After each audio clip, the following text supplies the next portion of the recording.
विपक्ष के पास कोई मुद्दा नहीं है और दुर्भाग्यपूर्ण है कौन उनको स्क्रिप्ट लिख करके देता है कि उन्होंने जो हमारे विपक्ष के नेता हैं, हमारे देश के यशस्वी प्रधानमंत्री आदरणीय नरेंद्र मोदी जी की माता जो स्वर्ग लोक में है, उनके प्रति टिप्पणी करना ये दुर्भाग्यपूर्ण है। ऐसे लोगों को हम सचेत भी करना चाहिए और मैं ये भी कहना चाहूंगा कि आपने देश से माफी मांगनी चाहिए। इस प्रकार की अभद्र टिप्पणी करने का आपको कोई अधिकार नहीं है। आज राष्ट्रीय खेल दिवस के उपलक्ष्य पर हम पूरे प्रदेश में सभी जिलों में साइक्लोथॉन का आयोजन कर रहे हैं।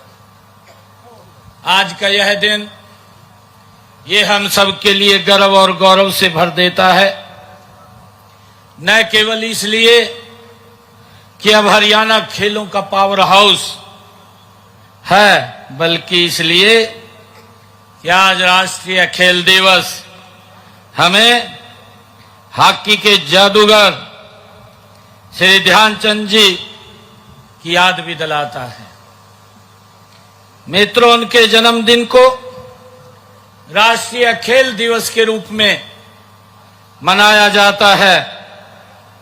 मेजर ध्यानचंद जी भारत माता के सच्चे सपूत, उनके नेतृत्व में भारतीयों ने हॉकी का स्वर्णिम इतिहास रचा है।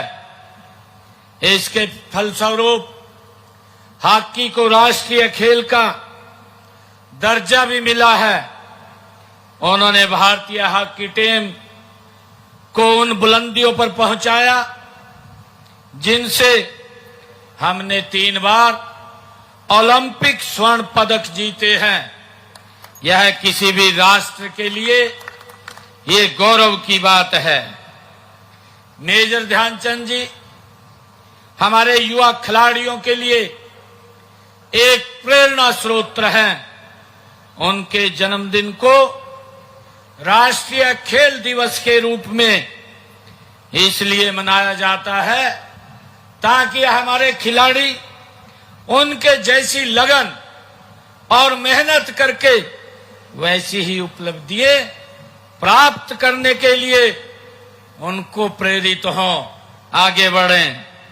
इस राष्ट्रीय दिवस का थीम 1 घंटा खेल के मैदान में ये रखा गया है। इसका मतलब यह नहीं कि हमें केवल आज ही 1 घंटा खेलना है। इसका अर्थ है कि हमें हर रोज 1 घंटा खेल को देना है ताकि हम शारीरिक और मानसिक रूप से फिट हो सके। ऐसा होने पर ही हम आज देश के यशस्वी प्रधानमंत्री आदरणीय मोदी जी ने जो कहा भी है, उन्होंने कहा फिट इंडिया हिट इंडिया के विजन को हम तब साकार कर पाएंगे। मुझे आज इस अवसर पर 2 पंक्तियां याद आ रही हैं। राष्ट्रीय खेल दिवस है, राष्ट्रीय खेल दिवस है, नया जोश नया उत्साह लाया। राष्ट्रीय खेल दिवस आया, नया जोश नया उत्साह लाया। सब खिलाड़ी मैदान में डटे, जीतेगा वही जिसने पसीना बहाया। मित्रों, मुझे खुशी है कि आज धर्म क्षेत्र कुरुक्षेत्र में आपकी भारी संख्या में इस साइक्लोथॉन में हम भाग ले रहे हैं। युवाओं के प्रेरणा स्रोत स्वामी विवेकानंद जी ने भी कहा था कि देशभक्ति की शुरुआत फुटबॉल के मैदान से होनी चाहिए। ये स्वामी विवेकानंद जी ने कहा था। उनके इस कथन का मतलब युवा पीढ़ी के स्वास्थ्य से था। उनकी सोच थी कि देश में यदि युवा पीढ़ी शारीरिक व मानसिक रूप से स्वस्थ नहीं होगी तो वह देश धर्म और संस्कृति की रक्षा नहीं कर सकेगा।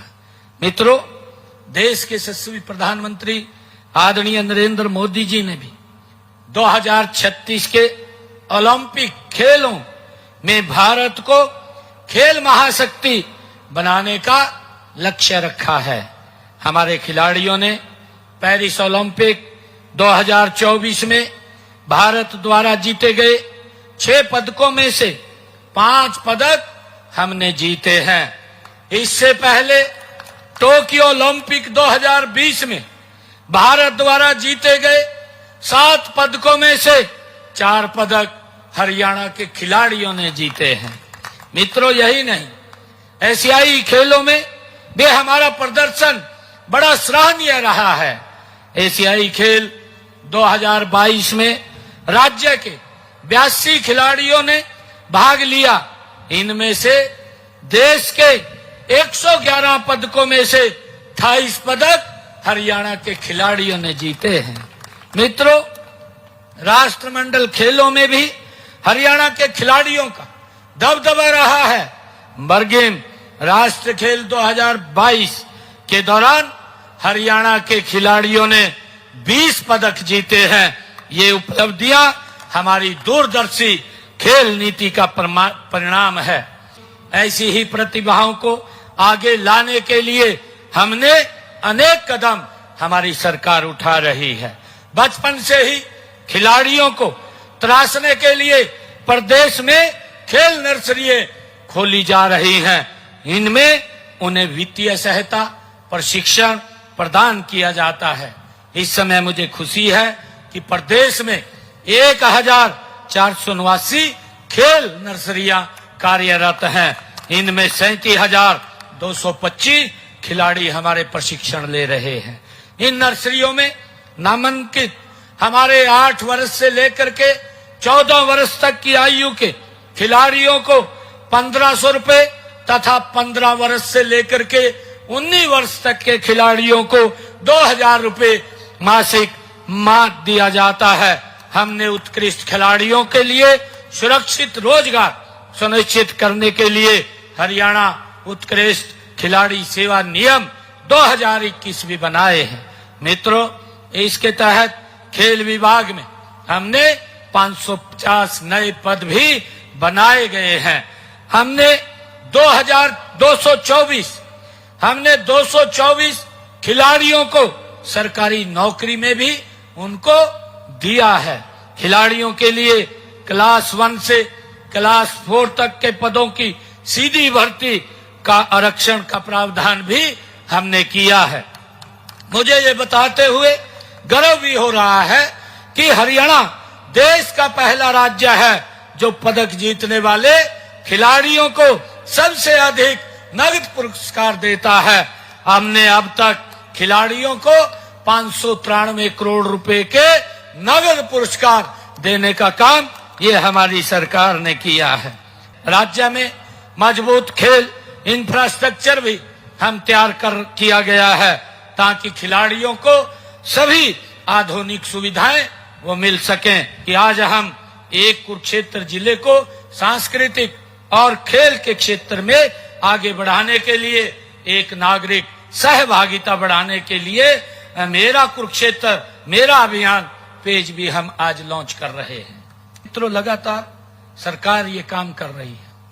विपक्ष, क्योंकि आज का अवसर ऐसा है, क्योंकि मैं ये बात नहीं बोलना चाह रहा था, परंतु विपक्ष के पास कोई मुद्दा नहीं है और दुर्भाग्यपूर्ण है कौन उनको स्क्रिप्ट लिख करके देता है कि उन्होंने, जो हमारे विपक्ष के नेता हैं, हमारे देश के यशस्वी प्रधानमंत्री आदरणीय नरेंद्र मोदी जी की माता जो स्वर्ग लोक में है, उनके प्रति टिप्पणी करना ये दुर्भाग्यपूर्ण है। ऐसे लोगों को हम सचेत भी करना चाहिए। और मैं ये भी कहना चाहूंगा कि आपने देश से माफी मांगनी चाहिए। इस प्रकार की अभद्र टिप्पणी करने का आपको कोई अधिकार नहीं है।